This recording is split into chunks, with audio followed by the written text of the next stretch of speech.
ভারত তুমি বুঝলে না, মুসলমানদের বিপক্ষে চলে গেলে ভারতের যত ঐতিহ্য সব মুসলমানদের হাতে গড়া। বাবরি মসজিদ মুসলমানদের গড়া, তারপরে আগ্রার তাজমহল কাদের গড়া? দিল্লির গেট মুসলমানদের, তাজমহল মুসলমানদের, আজমির শরীফ মুসলমানদের।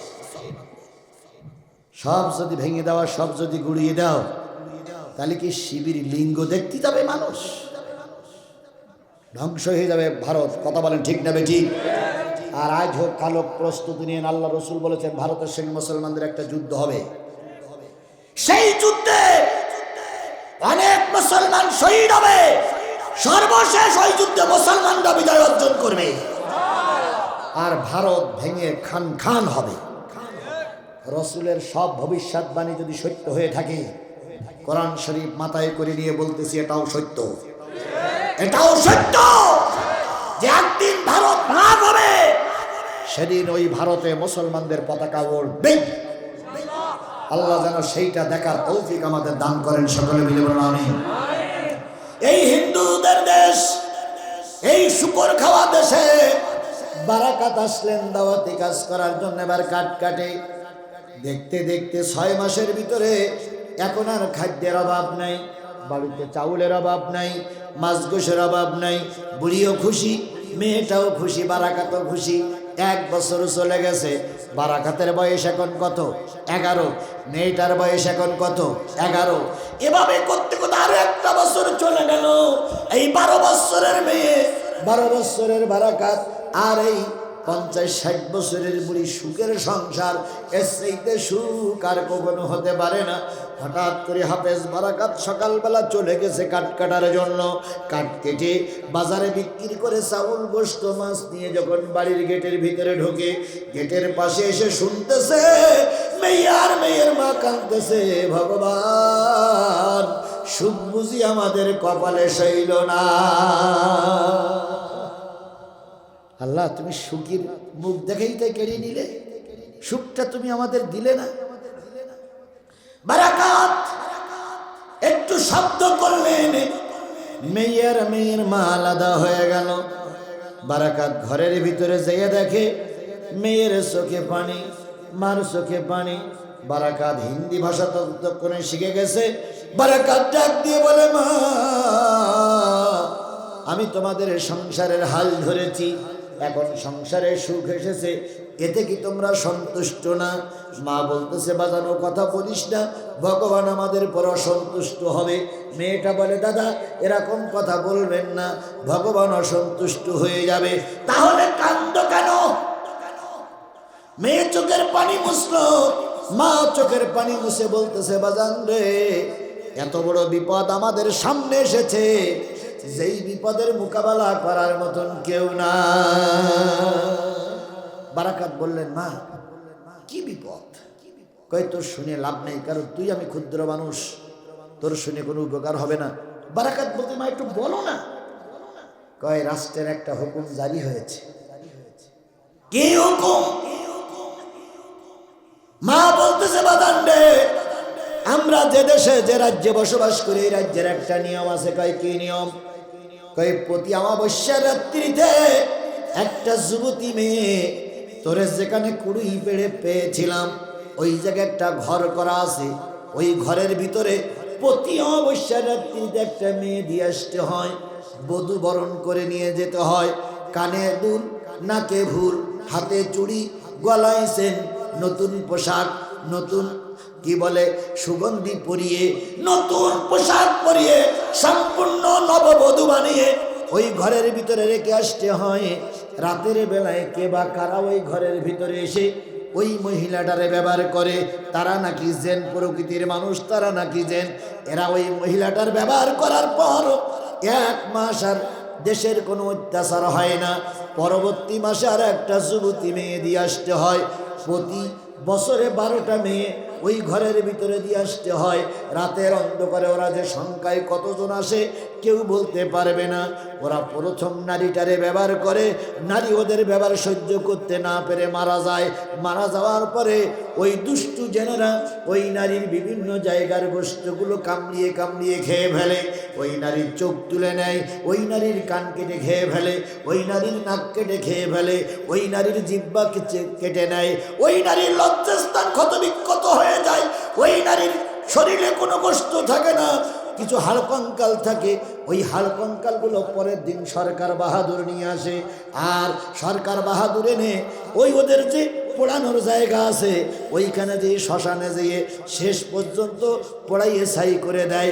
এটা নাকি দেশে আসলেন জাতি তাকে বের করে দিল, পরিবারের লোক তার বিপক্ষে চলে গেল, পরিবারের লোক তাকে মারতে শুরু করলো।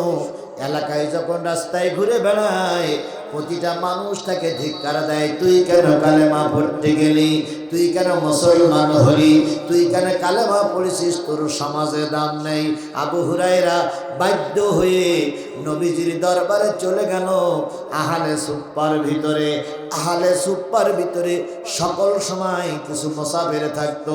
ওই গ্রুপের ভিতরে 40 জন হতো, 50 জন হতো, 70 জন হতো, 100 জন হতো। আহলে সুফা বলে ওই লোকদেরকে যারা কালেমা পড়ার পরে পরিবার তাদেরকে তাড়িয়ে দিয়েছে। ছেলে কালেমা পড়েছে বাপ বিরোধী, বাপ কালেমা পড়েছে পরিবার বিরোধী, ভাই কালেমা পড়েছে ভাই বিরোধী। এইরকম লোকগুলো রসুলের মসজিদে এসে শুয়ে থাকতেন। মসজিদে শুয়ে থাকার পর সকাল সন্ধ্যা দুপুরে যদি কিছু হাদিয়া আসতো, এই হাদিয়া তারা ভাগ বটারা করে খেয়ে ফেলতো। এক লোকমা এক বাটি দুধ আসলে সবাই ভাগ করে খেয়ে ফেলতো। একটু খেজুর আর একটু পানি আসলে তারা সেগুলো ভাগ করে খেয়ে ফেলতো। এভাবে খাইতো আর সারাদিন মসজিদে নববীতে বসে থাকতো। এমন একটা সময় গেছে এক কাপড়ে সব কিছু হয়েছে, একটা কাপড় বুকের পরে বেঁধে রাখতো, ওটাই জামা, ওটাই লুঙ্গি, ওটাই পায়জামা।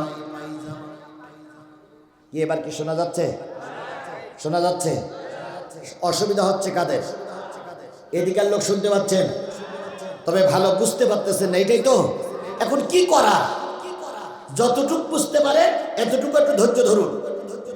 আল্লাহ আপনাকে ধৈর্য ধরে পরকালের মুক্তি দেবে, পরকালের সম্মান বাড়িয়ে দেবে। আমার ভাইয়েরা, এক কাপড়ে নামাজ পড়তেন, এক কাপড়ে ঘুমাতেন, এক কাপড়ে রাত দিন 24 ঘন্টা থাকতেন। যারা আয়না ঘরে গিয়েছিল তাদেরকে বছরের পর বছর একটা কাপড়ে থাকতে হয়েছে। কথা বলেন ঠিক না বেঠিক? আমি তার জ্বলন্ত প্রমাণ। আমাকে 5টা দিন ওরা আয়না ঘরের ভিতরে রেখেছিল। এই 5 দিনের ভিতরে কাপড় পরিবর্তন তো দূরের কথা, ওরা গোসলও করতে দিত না। এরপরে যখন বলতাম ভাই একটু পেশাব করব, ওরা বালতি এনে দিত, বালতিতে পেশাব করো। বলতাম একটু টিস্যু দেন, ওনারা বলতেন টিস্যু আপনার জন্য হবে না। যখন বলতাম বাথরুমে যেতে হবে, পায়খানায় যেতে হবে, তখন ওরা পায়খানাটা দেখাই দিতেন। অনেক সময় পায়খানার ঘরের ভিতরে কোনো পানি থাকতো না, কাপড় দিয়ে মুছে আবার ওদের সঙ্গে আসতে হয়েছে। ঠিক এরকম নির্যাতন, এরকম অত্যাচার, এরকম কষ্ট অতীতের লোকদের হয়েছে। ওই আহলে সুফার ভিতরেও ছিল। 3 দিন 4 দিন পর্যন্ত কোনো খাবার তাদের জুটত না। হঠাৎ করে 4 দিন পর একটা পেয়ালা একটু দুধ এসেছে। আবু হুরায়রা বর্ণনা করেন ওই দিন আমাদের সংখ্যা ছিল 40-এর উপরে। দুধ এসেছে তো কতটুকু? 1 পেয়ালা। আবু হুরায়রা ছিলেন ছোট মানুষ। তিনি বলেন আমি দুধগুলো হাতে নিলাম, হাতে নিয়ে সর্বপ্রথম নবীর দরবারে গেলাম। নবীর দরবারে যেয়ে বলতেছি ইয়া রাসূলুল্লাহ, 7 দিন পরে 1 পেয়ালা দুধ এসেছে। আমার ধারণা ছিল নবী বলবে দুধগুলো তুমি সব খেয়ে ফেলো, কাউকে দেওয়া লাগবে না। কিন্তু নবী তা বললেন না। নবী বললেন আবু হুরায়রা, তোমাদের সঙ্গে আহলে সুফায় কয়জন লোক আছে? আবু হুরায়রা বলেন, ইয়া রাসূলুল্লাহ, সব মিলে 39 আর আপনি মিলে 40। তাহলে 40 জন লোক কয়দিন না খাওয়া? দুধ এসেছে কতটুক? 1 পেয়ালা। নবীজি বললেন, সবাইকে দাওয়াত করো। আবু হুরায়রা বলেন, ইয়া রাসূলুল্লাহ, দুধ কিন্তু 1 পেয়ালা। নবীজি বললেন, ওটাই তো দেখতে পাচ্ছি। আবু হুরায়রা বলেন, ইয়া রাসূলুল্লাহ, যদি অনুমতি দিতেন আপনাকে দিতাম, আর বাকিটুক হয়তো আমি খাইতাম। নবী বললেন, না না আবু হুরায়রা, ওরাও ক্ষুধার্ত, তুমিও ক্ষুধার্ত, আমিও ক্ষুধার্ত। এতটুক যদি অতীতের মানুষরা বুঝতো, আল্লাহর কসম, কারোর নামে 20টা মামলা, কারোর পরনের কাপড় ছিল না, আর কেউ কোটি টাকার মালিক হতে পারত না।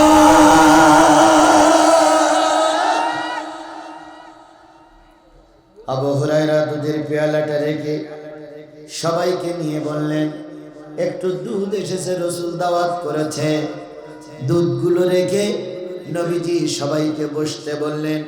বসতে বলার পরে আবু হুরায়রার কাছে দুধের পেয়ালাটা দিয়ে বলতেছেন, আবু হুরায়রা, ডাইনিং থেকে শুরু করো। আবু হুরায়রা, হাদিস শরীফের আবু হুরায়রা বর্ণনা করেন, সে যখন দুধের বোতলে মুখ লাগাই টানতেছিল, আমি উঁকি মেরে দেখতেছিলাম সব খেয়ে ফেলল না, অল্প কিছু আছে। আমি চিন্তা করছিলাম সব মনে হয় খেয়ে ফেলবে, তারপরে দেখলাম কিছু খাইছে, কিছু আছে। নবীকে বললাম, ইয়া রাসূলুল্লাহ, কি করব? নবী বললেন, দ্বিতীয় লোকটার কাছে দাও। দ্বিতীয় লোকটার কাছে দেওয়া হলো। এভাবে করতে করতে করতে করতে 38 জন লোকের উদার পূর্ণ করে, পেট পূর্ণ করে খাওয়া হয়ে গেছে। আবু হুরায়রা দুধের পাত্রটা নিয়ে নবীর কাছে দিয়ে বলতেছি, ইয়া রাসূলুল্লাহ, এখন কি করব? নবী মিসকে হাসি দিয়ে বলেন, আবু হুরায়রা, এবার তুমি পান করো।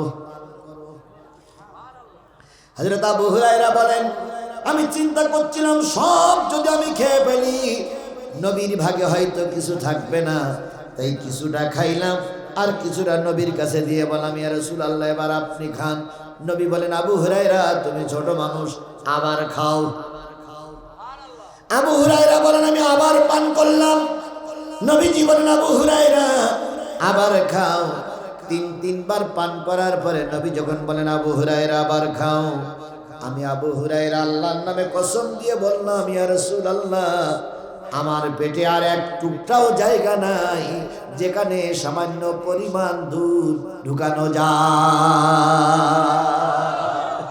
হাদিস শরীফে আছে, বাকি যেটুক দুধ ছিল সেইটুক দুধ আমার নবী পান করলেন।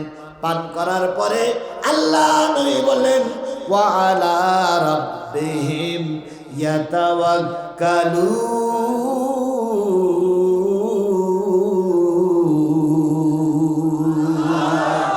মুমিন যারা হয় তারা আল্লাহর পরে তাওয়াক্কুল করবে, আর আল্লাহর পরে যদি কেউ তাওয়াক্কুল করে, তার খাদ্যের ব্যবস্থা স্বয়ং আল্লাহই করে দেয়।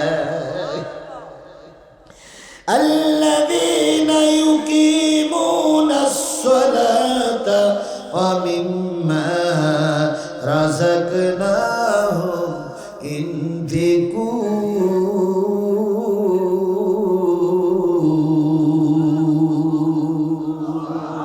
বন্ধুগণ, এটা কি মাদ্রাসা? আর একটু জোরে বলেন, কি মাদ্রাসা? ভৈরব হাফিজিয়া নুরানি ফোরকানিয়া মাদ্রাসা। কথা বলেন ঠিক না বেঠিক? এরকম একটা মাদ্রাসা ছিল মিশরে, এরকম একটা হাফিজিয়া মাদ্রাসা। ওই হাফিজিয়া মাদ্রাসার থেকে একজন হাফেজ বেরিয়ে আসলেন। আজকে যে 2 জন হাফেজের মাথায় পাগড়ি পরিয়েছি, এই 2 জন হাফেজের বয়স কত হতে পারে? 12-14 বছর বয়স। আর আমি যে হাফেজ সাহেবের কথা বলতেছি, মিশরে বাড়ি, 7 বছরের ছেলে কোরআনের হাফেজ। আর একটু জোরে বলেন না সুবহানাল্লাহ। 7 বছরের একজন কোরআনের হাফেজ যদি মাথায় পাগড়ি পরে সমাজে ঘোরাঘুরি করে, এমন কোন জালেম নাই তারে ভালোবাসবে না। মিশরের যে বংশের থেকে ওই ছেলেটা হাফেজ হইছে, ওই বংশে ওরা 7 ভাই। কয় ভাই? 7 ভাইয়ের ভিতরে 1 ভাই হয়েছে কোরআনের হাফেজ, আর 6 ভাই জেনারেল শিক্ষিত। ওই হাফেজ সাহেবের বাবা মারা গেছে, মা বেঁচে আছে। ওরা কয় ভাই? 7 ভাই। হাফেজ সাহেব হেফজখানার থেকে মাথায় পাগড়ি পরে হুজুরের দোয়া নিয়ে যখন বুকে কোরআন শরীফ টানা নিয়ে বাড়ি এসেছে, মার জীবন ধন্য হয়ে গেছে। মা তখন যায় নামাজে বসে কাঁদতেছে, আল্লাহ আমার স্বামী মরে গেছে, দুঃখ নাই, আমার ছেলে হাফেজ হয়েছে, এটাই আমার জীবনের বড় পাওয়া। হাফেজ সাহেব নামাজ পড়ে, বাকি ছেলেরা নামাজ পড়ে না, মা খুশি হয়। একদিন হঠাৎ করে জুমার নামাজ পড়তে গেছে, ইমাম সাহেব বলতেছে আজকে ইসলাম নিবু নিবু অবস্থায়, ইসলাম দেশের থেকে বিদায় হয়ে গেছে, হয়ে যাচ্ছে। ভারতের বুকে আমাদের ইসলাম প্রচার করা দরকার। ঠিক এই মুহূর্তে ভারতের বুকে আমাদেরও ইসলাম প্রচার করা দরকার, আছে না নাই? ভারত দেখেন প্রায় মসজিদের নিচে শিবির মূর্তি পাওয়া যাচ্ছে, প্রায় ওরা মসজিদের নিচে রামের মূর্তি পাচ্ছে, শিবির মূর্তি পাচ্ছে। এখান থেকে কয়েক বছর আগে সবচেয়ে ভারতের একটা বড় মসজিদ, কি মসজিদ জানো? বাবরি মসজিদ ভেঙে ওরা কি বানিয়েছে? রাম মন্দির বানিয়েছে। সেদিন মুর্শিদাবাদে এক মসজিদের নিচে নাকি রাম মন্দির পাওয়া গেছে। তারপরে কয়েকদিন আগে বলেছে যে আজমিরে নাকি রামের জন্মস্থান, রামের মন্দির ছিল। আমি চিন্তা করি তোমার রাম আর পালানো জায়গা পাইনি, সব মসজিদের ভিতরে গিয়ে পালাইছে। এত বড় ভারত, রাম কোন জায়গায় পালানো জায়গা পাইনি, সব মসজিদ দিকে পালাইছে। তারপর ওদের আরেকটা নেতা ওই যে চিন্ময় প্রভু, চিন্ময় কৃষ্ণ দাস ওদের নাকি প্রভু। তাহলে প্রভু ওদের দেবতা, তো ওদের দেবতারে ধরিয়ে জেলখানায় নিয়ে গেল পুলিশ, অথচ দেবতা কিছুই করতে পারল না। তাহলে ও কোন দেবতা? আমার ভাইয়েরা, ভারতে ইসলাম প্রচারের জন্য ওই মসজিদ যখন ইমাম সাহেব উদ্বুদ্ধ করলেন, ছেলেটা এসে বাড়ি এসে দেখে মা যায় নামাজে। মার মুখের কাছে মুখ লাগাই বলতেছে, মা আমি না কোরআনের হাফেজ, আমি কোরআনের দাওয়াত নিয়ে ভারতে যাব। যদি লোকের মতো লোক হয়, একজন লোক অনেক কিছুই করতে পারে। মা বলতেছে, বাজান তুই কোরআনের হাফেজ, আর বাকি ছেলেরা নামাজ পড়ে না, তুই আমাকে ফেলাই রেখে চলে যাবি? ছেলে তখন বলতেছে, মা তুমি দোয়া করো, যদি কোরআনের দাওয়াত নিয়ে ভারতে যাই আর ভারতে যদি মারা যাই, তোমাকেও আল্লাহ জান্নাতের মেহমান বানাবে, আমাকেও জান্নাতের মেহমান বানাবে। যে যেমন কথা তেমন কাজ। ছেলে আর মা প্রস্তুতি নিল। এবার সংবাদ পাওয়া গেল মিশর থেকে একদল মানুষ ভারতে ব্যবসা করার জন্য যাবে। হাফেজ সাহেব চিন্তা করলো, আমিও ওই কাফেলার সঙ্গে যাব। কি করার জন্য? দাওয়াত দেওয়ার জন্য। ওরা যাবে ব্যবসা করার জন্য, আর আমি যাব দাওয়াত দেওয়ার জন্য। ছোট ছোট হাফেজরা ভালো করে শোনো, তোমাদের দিকে জাতি তাকাই আছে, আমরা তাকাই আছি, বিশ্ব তাকাই আছে। বাংলাদেশের হাফেজ সাহেবরা বিভিন্ন বিশ্ব মডেল থেকে, বিভিন্ন বিশ্ব দরবার থেকে বড় বড় প্রাইজ নিয়ে আসতেছে আমাদের হাফেজ সাহেবরা। কথা বলেন, কথা বলেন। এটা যখন শুনি তখন আমাদের গর্বে, আমাদের গৌরবের প্রতীক, ওরা যখন প্রতীক নিয়ে ফিরে আসে তখন আমাদের মনটা উজাড় হয়ে যায়। কথা বলেন ঠিক না বেঠিক? হাফেজ সাহেব বলল, আমি যাব দিনের দাওয়াত নিয়ে। ওরা আসবে ব্যবসা করার জন্য। ওদের কাফেলায় আছে 39 জন।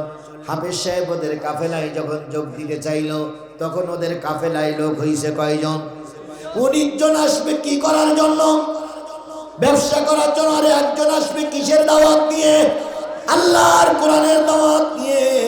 মা যখন বুঝলেন 7 বছর 8 বছরের বাচ্চা আমার কথা শুনবে না, মা কিছু রুটি বানালেন, কিছু খাদ্য তৈরি করে দিলেন, এই কোরআন শরীফটা গেলাবের ভিতরে ঢুকালেন। এর আগে বিশ্বে কোরআন শরীফ কোনো গেলাপের ভিতরে থাকতো না, কোরআন আলগা আলগা থাকতো। একটা কাপড়ের গেলাপ তৈরি করে মা কোরআন শরীফটা বুকের ভিতরে ঝুলাই দিলেন, 7-8 দিনের শুকনো খাবার দিলেন, কিছু নতুন পয়সা করে দিলেন, আর দিয়ে বললেন, বাজান যেখানেই থাকো তোমার মাকে যেন ভুলে যেও না, আর কোরআনের যেন অবমাননা করো না। কোরআন কিন্তু বিশ্বের সর্বশ্রেষ্ঠ কিতাব। মার উপদেশ নিয়ে ওই ছোট্ট হাফেজ 8 বছর বয়স, 7 বছরে হেফজ শেষ করেছে।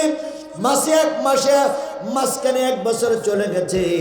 কোরআন বুকে ধরে নিয়ে রওনা হলেন ভারতের উদ্দেশ্যে। কিসের প্রচারের জন্য? এই মুসলমান কথা বলেন, কি প্রচারের জন্য? বিরাট একটা নৌকা, বিরাট একটা কাঠের নৌকায় 40 জন চললেন।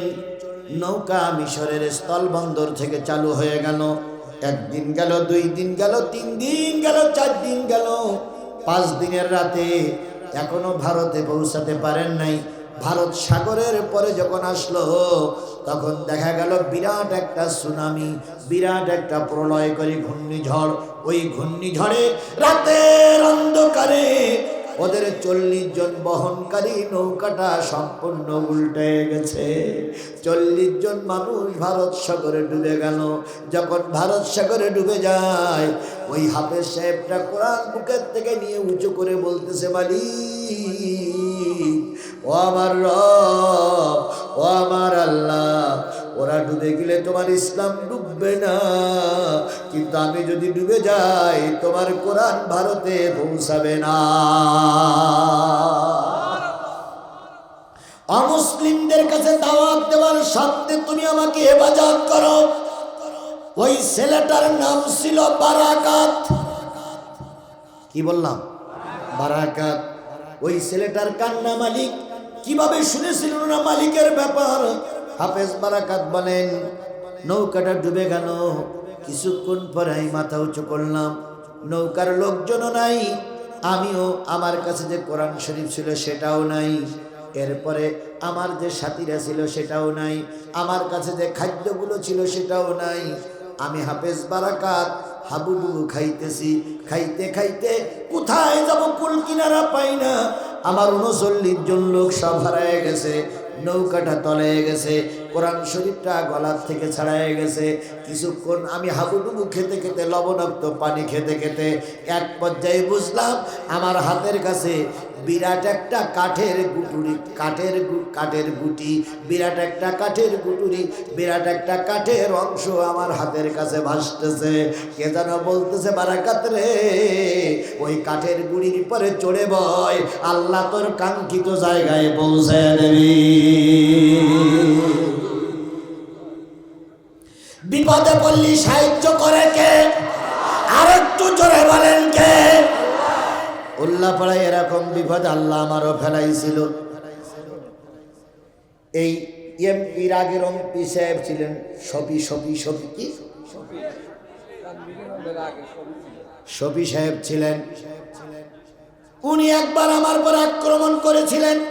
উনি এখন আছেন না মারা গেছেন? আল্লাহ ওর আরো হায়াত বাড়াই দিক। হ্যাঁ, ওর আল্লাহ আরো হায়াত বাড়াই দিক। আমি উল্লাপাড়ায় স্টেশনের ওই পাশে মাহফিল,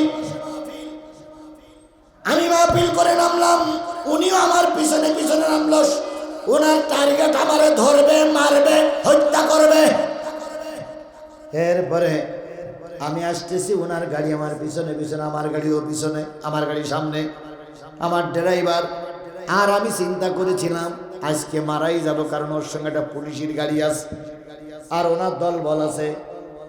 উনি আসতেছে, আমিও আসতেছি। হঠাৎ করে একটা ব্যাকর বাঘ, ড্রাইভার বললো, স্যার কি করবাই? মানে বাঘের ডাইনি দাঁড়িয়ে সোজা চালা। সোজা কিছু দূর ভিতরে যেয়ে একটা ছোট ব্রিজ, ব্রিজের ওখানে যেয়ে সব লাইট অফ। উনি মনে করলেন বাঘ ঘুরিয়ে সোজা রাস্তায় হুজুর চলে যাচ্ছে, পুলিশও সাইরেন দিদি দিদি চলে যাচ্ছে। আমাকে নামাই দিল। নামাই দেওয়ার পর আমি একটা বাড়ির আশ্রয়, যে একটা ছোট্ট জায়গায় আশ্রয় নিলাম। ওনারা আবার ঘুরে এসে এই গাড়িটারে পেয়েছে, গাড়ি পেয়ে বলতেছে গাড়ি কোথার? তখন ওই ছেলেটা বলতেছে এখানে একজন ভাড়ায় আসছে তাই নিয়ে আসছি। কয় এই গাড়িতে কি হুজুর ছিল? কয় না, আমি হুজুরের চিনি না। আমার বিশ্বাস ওই দিন যদি এই জান্নাতি মানুষটা, ওই দিন যদি আল্লাহর ওলি আমারে খুঁজে পেত, হয়তো সবাই করে আমার নদীতে দিত। সেদিন কে বাঁচিয়েছিল? কিসের জন্য? আমি শুধু এতটুকু বিশ্বাস করি, আল্লাহ যত বড় বিপদ থেকে তুমি আমারে বাঁচিয়েছো সবটা ছিল তোমার কোরআনের জন্য। আপনারা ওয়াজে দেখেছেন পাবনার এক মাহফিলে 3টে গুলি হয়েছে। না দেখলে আজকে যে বাড়িতে সার্চ করবেন, এরকম 8-10 জনের দূরে একটা ছেলে প্যান্ট শার্ট পরা, তার পাশে আরো 2 জন আছে। 3 জন বেশ মাহফিলের শুরুর থেকেই বসে আছে। আমি ওদের চাল চলন দেখে একটু ভয় পাচ্ছি, তারপরে কিছু বলতে পারছি না। ওয়াজ অর্ধেকটা হয়ে গেছে, হঠাৎ করে ওখান থেকেই পিস্তল বের করে গুলি। আমার যখন ডাইন পাশে কানের পাশ থেকে গুলি চলে যায়, আমি যদি মাথাটা একটু না ঘুরাতাম ডাইরেক্ট ডাইন চোখ বেডে গুলিটা বেরিয়ে যেত। আবার বাম পাশের থেকে গুলি করলো, আমি আবার এই দিক ফেললাম, গুলিটা ওই পাশে বেরিয়ে গেল। এবার ডাইরেক্ট আমাকে শুট করলো, আমি মাথাটা নিচু করে টেবিলের পরে লাগালাম। 3টা গুলি যখন হলো, জনগণ তার মধ্যে ঠিক পেয়েছে, জনগণ ওদের পরে আক্রমণ করলো। ওরা দৌড়িয়ে পালায়ে চলে গেল। আবার সেই মাহফিল শেষ পর্যন্ত হয়েছে। তাহলে এই যে গুলির থেকে বাঁচালেন কে? ওই যে নেতার আক্রমণ থেকে বাঁচালেন কে? সেই আল্লাহ হাফেজ বারাকাতের জন্য সাগরের বুকে রহমত করতে পারে না। কারণ দুনিয়ায় যত বড় বিপদ হোক, আল্লাহ তার কোরআনকে টিকাইয়ে রাখবে। হাফেজ বারাকাত বলেন, আমি এবার সারা রাত আর ভারত সাগরে থাকলাম। পরের দিন সারা দিন কাঠের পরে ঘুরতে লাগলাম। পরের দিন রাত চলে গেল। ভোর যখন হলো তখন আমি খেয়াল করলাম একটা দেশ দেখা যায়, কিছু মাটি দেখা যায়, কিছু দ্বীপ দেখা যায়। আমি ওই দ্বীপের কিনারায় যেয়ে কাঠের থেকে নেমে দ্বীপের পরে শুয়ে পড়লাম।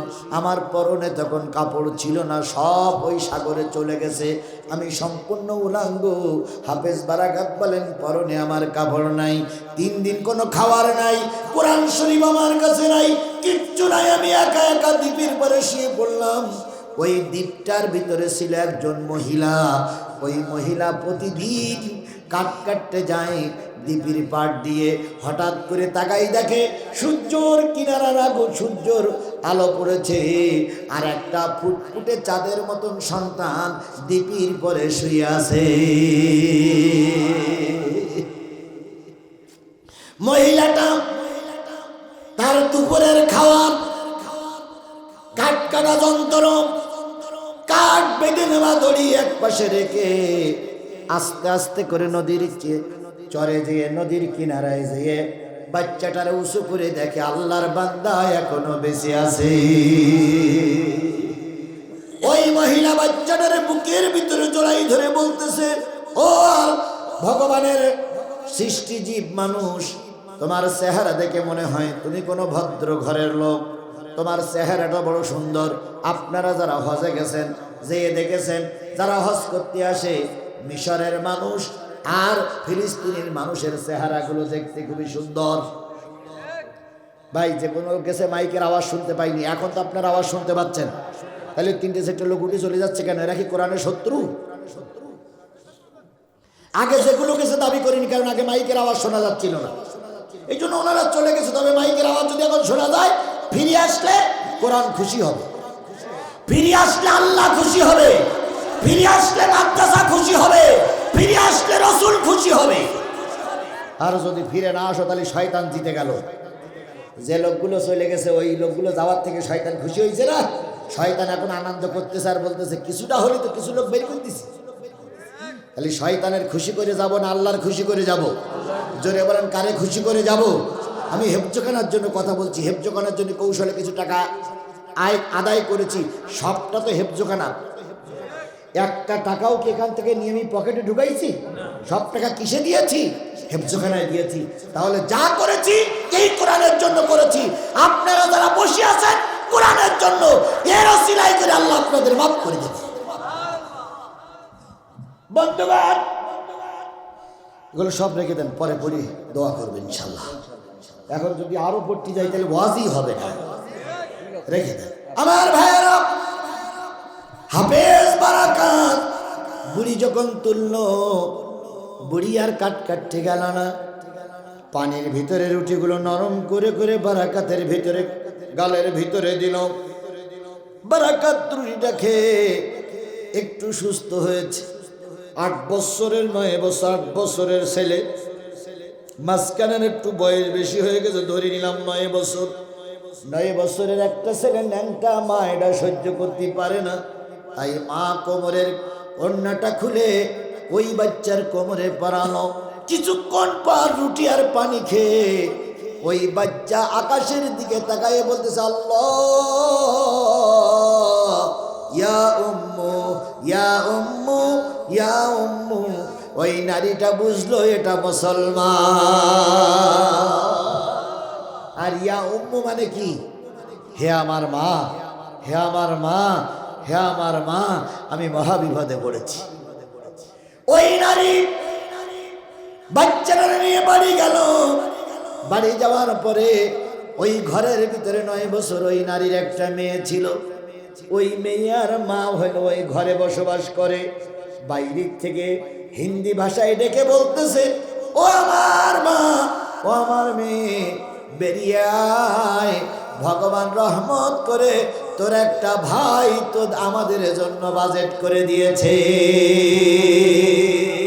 তোর একটা দাদা আমি নদীর চরে কুড়িয়ে পেয়েছি। বোনটা চলে আসলো, ভাইটার হাত ধরলো, ধরাধরি করে সবাই বাড়ি চলে গেল, ঘরের ভিতরে চলে গেল। বলুন তো হাফেজ সাহেব কি নামাজ কাজা করতে পারে? হাফেজ সাহেব নাই ঠিকই, হাফেজ সাহেবের কোরআন নাই, কিন্তু হাফেজ সাহেবের দিলের ভিতরে আছে কয় পারা কোরআন। হাফেজ সাহেব চিন্তা করলো, আমি 7 সমুদ্রের 13 নদী পার হয়ে ভারতে এসেছি কিসের দাওয়াত দেওয়ার জন্য। আমার টার্গেট মিস করলে চলবে না, যেভাবেই হোক এই ভারতের মাটিতে কোরআনের দাওয়াত পৌঁছানো লাগবে। নিয়ত করলে বরকত দেয় কে? অনেক হাজী সাহেবদের টাকা নেই কিন্তু হজ কবুল হয়েছে। আবার অনেকের টাকা আছে যেতে পারেনি। এরকম লোক আছে না, কোটি কোটি টাকার মালিক, হজ করতে পারিনি, কবরে যেতে হয়েছে। আবার অনেকের কিচ্ছু নাই, আল্লাহর ঘর জিয়ারত করার সুযোগ পেয়েছে। এই জন্য নিয়ত করলে বরকত দেয় কে? আরো জোরে বলেন, বরকত দেয় কে? হাফেজ সাহেবের টার্গেট, আমি আল্লাহর কোরআনের দাওয়াত ভারতের মাটিতে পৌঁছাবই ইনশাআল্লাহ। আল্লাহ রাব্বুল আলামিন বরকত কিভাবে দেয়? হাফেজ সাহেব চিন্তা করে, আমি যদি পরিচয় দিই আমি মুসলিম, এর সরকার, এই দেশের সরকার আর এরা আমাকে মেরে দেবে। এই জন্য হাফেজ সাহেব পরিচয় দেয় না। তবে নামাজ কালাম হাফেজ সাহেব ভুলে যায় না। সারাদিন ওই মহিলা ওই মেয়ের সঙ্গে ঘোরাফেরা করে। মা বাজারে, মা জঙ্গলে কাঠ কাটে, বাজারে বিক্রি করে, রান্না বাড়া হয়। হাফেজ সাহেব মেয়েটা, মেয়ের মা খেয়ে 3 জন 2 ঘরে শোয়। মেয়ে আর মেয়ের মা এক ঘরে, বারাকাত আর এক ঘরে। বারাকাতের জীবনী পড়ে পাওয়া গেল সারা দিনের নামাজগুলো বারাকাত রাতে আদায় করে। আর মার মেয়ে যখন ঘুমায় পড়ে, বারাকাত তখন আল্লাহর কোরআন তেলাওয়াত করতে শুরু করে। আউযু বিল্লাহি মিনাশ শাইতানির রাজীম। বিসমিল্লাহির রহমানির রহিম। ইয়াসিন ওয়াল কুরআনিল হাকীম ইন্নাকা লামিনাল মুরসালিন আলা সিরাতিন মুস্তাকিম তানজিলাল আজিজির রহিম লিতুনজিরা কওমান মা উনজিরা আবাউহুম ফাহুম গাফিলুন। জেনে নিও মুসলমান, রাত অনেক হয়ে গেছে, 3টার সময় হেফজ মাদ্রাসার পাশে এসে একটু দাঁড়াও। দেখো আল্লাহর কোরআনের হাফেজরা কি সুন্দর সুললিত কণ্ঠে আল্লাহর কোরআন তেলাওয়াত করতেছে। একটা বাচ্চাও চুপ করে থাকে না, সবাই দোল দেয়, সবাই দোল দেয়, সবাই দোল দেয়। দোলের তালে তালে আল্লাহর কোরআন তেলাওয়াত হয়।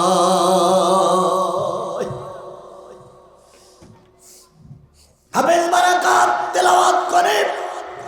এভাবে করতে করতে 1 বছর পার হয়ে গেল। বারাকাতের বয়স 10, মেয়েটার বয়সও 10। এবার মা কাটে। বারাকাত একদিন বলল, মা আমি না তোমার সন্তান, আমি আমার মা বিদায় দিয়ে তোমাকে মা পেয়েছি, আমার দেশ পরিত্যাগ করে নতুন একটা দেশ পেয়েছি, আমার ভাইদের পরিত্যাগ করে একটা বোন পেয়েছি। তুমি মা বুড়ি মানুষ, কাটবে বাজারে বিক্রি করবে, হয় না, দড়িটার কাটুর দড়িটার ওই অস্ত্রটা আমার কাছে দাও, জঙ্গলটা দেখাইয়া দাও, আজকের থেকে তোমার এই সংসারের দায়িত্ব আমার। বলুন তো বুড়িটা খুশি না বেজার? এসেছিল, এসে বলে গেল, আগামীকাল রাত্রিতে তোমার এই মেয়েটা ওই ঘরে রেখে আসতে হবে। দেখেছো তো, সুখ আসার পরে কি আসে? দুঃখ। দেশ স্বাধীন হয়েছে বলে, আমরা স্বাধীন করেছি বলে আনন্দ করার কোনো সুযোগ নাই, আবারও বিপদ আসতে পারে। একজন বড় মনীষী বলেছিলেন, স্বাধীনতা অর্জন করা সহজ, টিকাই রাখা বড় কঠিন।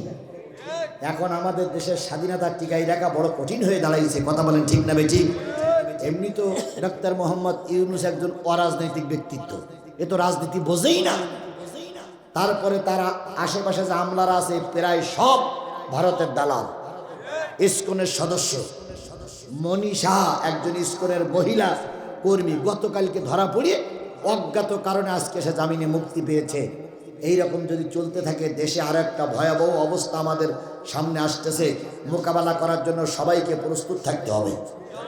এই জন্য স্বাধীনতা অর্জন করা সহজ, টিকাই রাখা নারী কান্দে ভগবান কেন বা তুমি সুখ দিলে। ছেলেটা যখন এই কথা শুনলো তখন বলল, মা চোখের পানি মুছে ভালো, এই বোন চোখের পানি মোছ। মা তখন যে পায়ে জড়াই ধরে বলতেছে, বাজান তুই নাই একা, ওই সেনাবাহিনীর সঙ্গে মোকাবেলা করে তুই পারবি না, র্যাবের সঙ্গে মোকাবেলা করে তুই পারবি না, যায় যাক মেয়ে যাক, তুই আর আমি তো ভালো থাকি। তো ছেলে বলতেছে, না মা আমার ভিতরে একটা মন্ত্র আছে, এই 3 বছরের ভিতরে বারাকাত কিন্তু এটা স্বীকার করি নাই, এবার সুযোগ এসেছে। মা আমার ভিতরে একটা মন্ত্র আছে, সেই মন্ত্র যদি আমি তেলাওয়াত করতে পারি, কোন তার 14 গোষ্ঠীর ক্ষমতা নাই আমাদের উপর আক্রমণ করে। সেই মন্ত্রটার নাম কি? ও মুসলমান, সেই মন্ত্রটার নাম কি? সেই মন্ত্র আজকে 2 জন হাফেজ সাহেবরা মুখস্থ করে এখান থেকে বেরিয়ে গেল। একটু সুবহানাল্লাহ বলবেন না? সুবহানাল্লাহ বলবেন না? সেই মন্ত্র আমার সামনে, সুবহানাল্লাহ সুবহানাল্লাহ সুবহান। হাফেজ বারাকাত বলেন না, চোখের পানি মুছে গেল। মা ডাক দিয়ে বলে, বাবা ওরা সব জালেম, বিরাট সরকার, ওরা তুমি পারবা না। বারাকাত বললেন, মানে একটু চেষ্টা করে দেখি। চেষ্টা না করে আমার বোনটারে আমি বেঁচে থাকা অবস্থায় বিপদের মুখে ছেড়ে দিতে পারি না। আগামীকাল রাতে যেতে হবে, তাই না মা? হ্যাঁ। বোনটারে বললেন, বোন তুই শোন। মারে বললেন, মা তুমি শোনো। কি? তোর সবচেয়ে নামি দামি যে কাপড়গুলো আছে সেইগুলো কালকে বিকেলবেলা আমার পরাই দিবি, আমি হব বধূ। আর তুই কালকে দুপুরের পরে বাড়ির থেকে বেরিয়ে জঙ্গলে যাবি, যতক্ষণ বিজয় হয়েছে এই শব্দ না শুনবি ততক্ষণ তুই বাড়ি আসবি না। আর মা কালকে যখন ওরা নিতে আসবে তখন তুমি বারান্দায় বেশি বসে একটু কান্নাকাটি করবা। আমি জানি তোমার কান্না আসবে না, কারণ আমি তো তোমার পেটের সন্তান না, তারপরও কান্নার অভিনয় করা লাগবে। আর কানে দুল আমার তো ফুটো নাই, তারপরে পরাই দে, নাকে যেভাবে পরা, হাতের চুড়ি পরা। বারাকাত হইলেন নববধূ, মেয়ে গেলেন জঙ্গলে। মা বিকালবেলা কাঁদতে বসেছে, আহারে আমার ছেলে, মা আহারে আমার মেয়ে। মার কান্নার সুরই আলাদা। র্যাব, পুলিশ, সেনাবাহিনীর লোক এসে বলতেছে, মা কেন্দে লাভ নেই, দেশের সার্বভৌমত্ব বজায় রাখার জন্য তোমার মেয়ে যাচ্ছে কুরবানি হতে, আর আমার দেশ শান্তিতে থাকবে। মা কাল্লে বারাকাতকে পালকির ভিতরে করে নিয়ে পালকিতে তুলে নাচ গান করতে করতে ঢাকঢোল পিটাতে পিটাতে আজকের আমাবস্যার রাতে দিয়ে আসা হলো। ওই নদীর কিনারে একটা ঘর করা আছে, ঘরের ভিতরে বারাকাত ঢুকে সেনাবাহিনীদের ইশারা করলেন, আপনারা চলে যেতে পারেন, কোনো ভয় নাই, তোমরা কেউ না থাকতে পারো, কিন্তু আমার সঙ্গে বড় একটা শক্তি আছে, তিনি হলেন আমার আল্লাহ।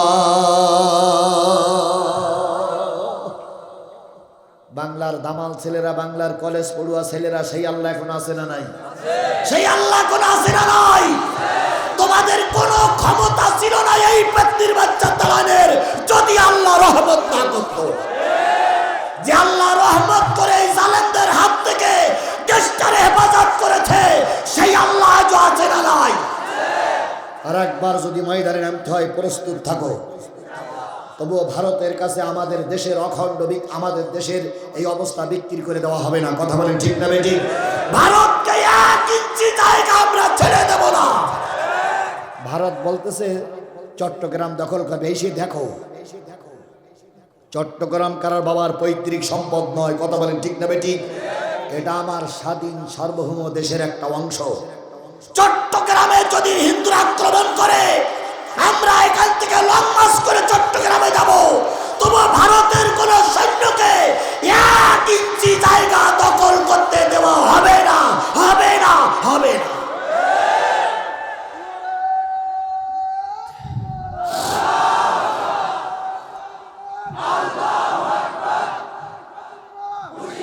আমার ভাইরা, আমি চেয়েছিলাম 12টায় শেষ করব, 12টায় 20 হয়েছে। আমার এটা শেষ করতে আর 10টা মিনিট দেবেন আপনারা? সবাই দেবেন তো? কেউ আবার রাস্তায় ইট পেট কেন দাঁড়াই নেই তো যে মেরেই মারবো দোষ? আল্লাহ আমাদের 10টা মিনিট কবুল করুক। মাইকটা ভালো হলে অস্টা আরো ভালো হতো। যতটুকু হয়েছে এটাই আলহামদুলিল্লাহ। সব জায়গায় সব জিনিস ভালো হয়, কিছু কিছু 19-20 হয়। এক জিনিস আজকের মাইক খারাপ হয়েছে বলে কালকে খারাপ হবে এরকম আশা করার ঠিক না, কারণ ওদের সেট তো এমনি ভালো সেটও তো আছে। আজকে হঠাৎ করে মেশিনপত্র সমস্যা একটু 19-20 হয়ে গেছে, খারাপ নজরে দেখার সুযোগ নাই। আল্লাহ ওদের বরকত দিক, ওরা তো হাজারো চেষ্টা করেছে, আল্লাহ বরকত দিক। উল্টো বসবেন না, কেউ গালাগালিজ করবেন না, কারণ ইলেকট্রনিক জিনিস খারাপ তো হতেই পারে। আপনার আমার ভরসা নেই। সেদিন এক ইমাম সাহেব মসজিদে খুতবা দিতে দিতে পড়ে গেছে, ওখানেই মারা গেছে। বাংলা খুতবা শেষ, উনি বলতেছেন সবাই সুন্নত পড়ে। এই গত শুক্রবার, আজ কি বার? কালকের আগের দিন নরসিংদীর মাদবদী এক জুমা মসজিদের খতিব, সুললিত কণ্ঠের বক্তা, উনি বাংলা আলোচনা করে উনি বলেন সুন্নত পড়েন বলে উঠেছে, আর অমনি হুবড়ি খেয়েই পড়েছে।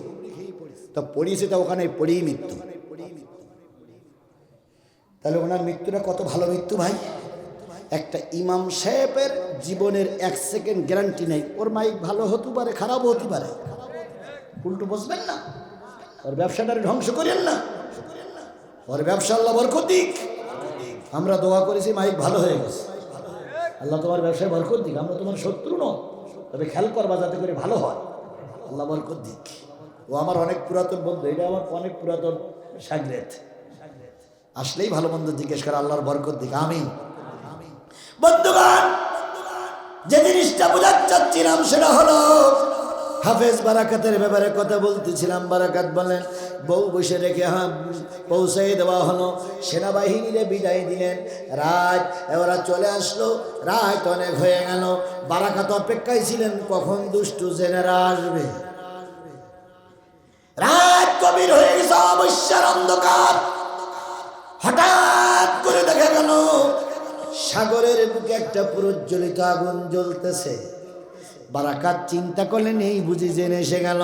বারাকাত শুরু করলেন ইয়াসিন ওয়াল কুরআনিল হাকিম ইন্নাকা লামিনাল মুরসালিন।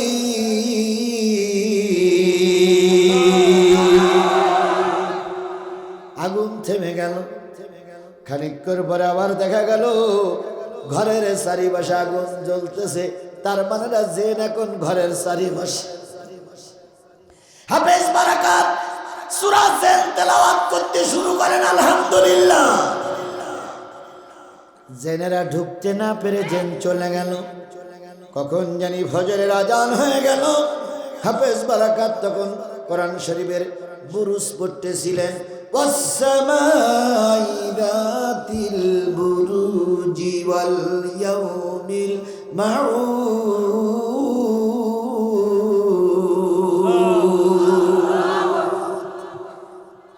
ফজর হয়ে গেছে। সরকারি দলের সেনারা, র্যাব, বিজিবি, পুলিশ গেছে সকালবেলা কি আনার জন্য? কঙ্কাল আনার জন্য, হাড় আনার জন্য। যখন ওরা ঢাক ঢোল পিটাই যাচ্ছে, হাফেজ বারাকাত তখন ঘরের থেকে এসে বলতেছে আসসালামু আলাইকুম। সেনাবাহিনী অস্ত্র ফেলাই মেরেছে দৌড়। অন্যদিন কঙ্কাল পাওয়া যায়, আর আজকে সালাম দেয়। হায় রে সর্বনাশ। হাফেজ বারাকাত বাইরে এসে বলতেছে ও সেনাবাহিনী দৌড়াইও না, সেনাবাহিনী আরো দৌড়। অন্যদিন জেনেরা রাতে কারবার করে, আর এখন দেখি জেন দিনে কারবার করতেছে। ওরা দৌড়ায়, হাফেজ বারাকাত তাকাই থাকে। হায় রে শক্তিশালী সেনাবাহিনী, দৌড়াও কেন? অনেক দূরে দিয়ে সেনাবাহিনী পাগলের মতন তাকাই রয়েছে। কিরে, অন্যদিন কঙ্কালার, আজকে জীবন্ত মানুষ। ঘটনা কি? একজন দুইজন করতে করতে এগিয়ে আসে। হাফেজ বারাকাত বাইরে এসে বলে ভাই সঠিক সংবাদটা শুনে যাও। একজন যেয়ে বলতেছে নাম কি? বারাকাত। কালকে সে মেয়ে, সেই মেয়ে তো আমি না, সে তো মেয়ে, তুই তো ছেলে। হাফেজ বারাকাত শাড়ি কাপড়টা মাথায় দিল, কোমরে গুজিয়ে বলতেছে দেখেন তো কালকের মেয়ে কি আমি? হ্যাঁ তা তো, কিন্তু রাতে ওরা আসেনি। এসেছিলাম। কিভাবে বাঁচলে? একটা মন্ত্র আমার কাছে আছে, ওই মন্ত্র যেখানে তেলাওয়াত হয় সেখানে জেন কেন, জেনের 14 গোষ্ঠী আসতে পারে না।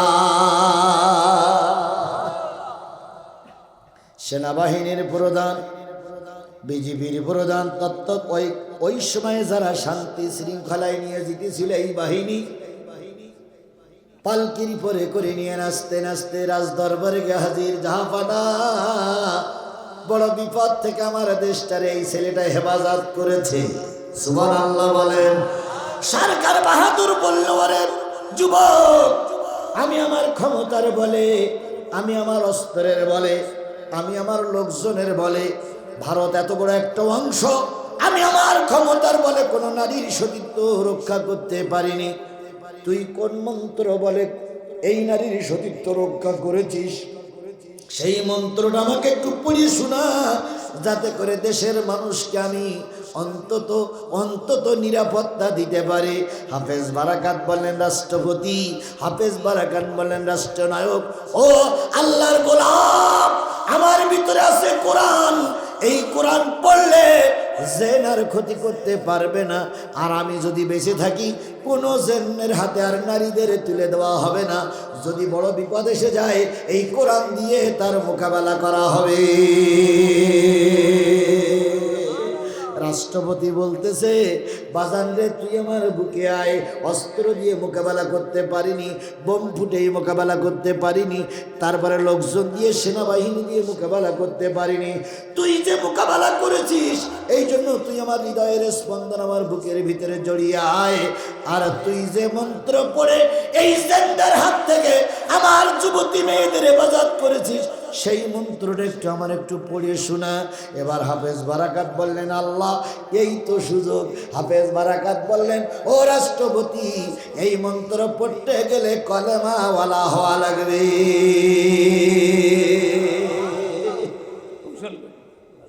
বারাকাত তখন বলতেছে, এই মন্ত্র পড়তে গেলে কি ওয়ালা হওয়া লাগবে? রাষ্ট্রপতি তখন বলতেছে, কালেমাওয়ালা হলে যদি বিপদ থেকে বাঁচা যায়, তুই সেই কালেমা আমার পড়াই দে। রাষ্ট্রপতি কলেমা পড়লেন, সেনাবাহিনীর প্রধান কলেমা পড়লেন, গোটা দেশে সমাবেশ হতে শুরু করলো। আর বললো রাষ্ট্রপতি, সেনাবাহিনী প্রধান, প্রধান বিচারপতি সব কলেমাওয়ালা হয়ে গেছে এই বিপদ থেকে বাঁচার পরে।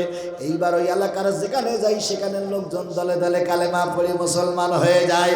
যে অঞ্চলে, ভারতের যে অঞ্চলে হাফেজ বারাকাত কালেমার দাওয়াত দিয়ে লক্ষ লক্ষ কোটি কোটি মানুষকে কালেমাওয়ালা বানাইছিলেন, ওই অঞ্চলটার নাম হচ্ছে মালদ্বীপ। অঞ্চলটার নাম কি? মালদ্বীপ। মালদ্বীপ ছিল ভারতের একটা অংশ, অনেকগুলো দ্বীপেরই সমন্বয়ে হলো মালদ্বীপ। ওই দ্বীপে দ্বীপে কালেমার দাওয়াত দিয়েছে এই একজন হাফেজ, তারও সিলাই করে সেখানে কালেমার ঝান্ডা উড়েছে। আজও মালদ্বীপ কোরআন দিয়ে চলতেছে। তাহলে ছোট একজন বারাকাত যদি, একজন হাফেজ সাহেব যদি কোরআনের দাওয়াত দিয়ে ভারতের মতন অমুসলিমদের দেশে যদি কালেমার দাওয়াত পৌঁছাতে পারে, আমরা বাংলাদেশের 18 কোটি মানুষের কম বেশি কোরআন শরীফ জানা আছে না নাই? তাহলে তাই যদি থাকে, বারাকাতের মতন শপথ দিয়ে আমরাও ময়দানে নামবো, ভারতকে আমরা শিক্ষা দেব, মুসলমানেরা কোন ভারতের কাছে মাথা নত করবে না। কোরআনের জন্য প্রয়োজনে আবার রাস্তায় নামবো, কোরআনের জন্য আবার জীবন দেব, কোরআনের জন্য রাজপথে শহীদ হব। তবে অমুসলিমদের কাছে আমার দেশ বিক্রি করে দেব না। কারা কারা রাজি আছেন? 2 হাত উঁচু করে মালিকের দেখা।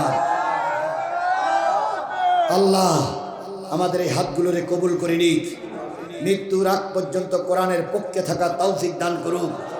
আল্লাহ তুমি দয়া করে এই হেফজখানা এবং আমাদেরকে তুমি কবুল করে নাও।